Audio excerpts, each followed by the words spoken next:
1 লক্ষ কর্মসংস্থান হবে শিক্ষিত বেকার যুবক যুবতীদের জন্য। তাদের মধ্যে 30,000 শিক্ষিত মহিলাকে আমরা চাকরি সুনিশ্চিত করব।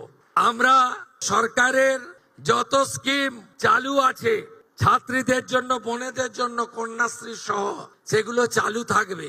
কোন স্কিমে আমরা আপনাদের অধিকার থেকে বঞ্চিত করব না।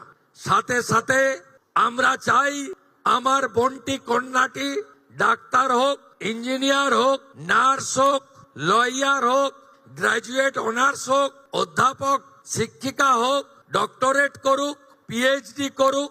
এই জন্য ড্রপ আউট আটকাতে আমরা 50,000 টাকা করে ইউনিভার্সিটি উচ্চশিক্ষার জন্য মহিলাদের, বোনেদের, কন্যাদের দেওয়ার জন্য আমরা ব্যবস্থা রেখেছি।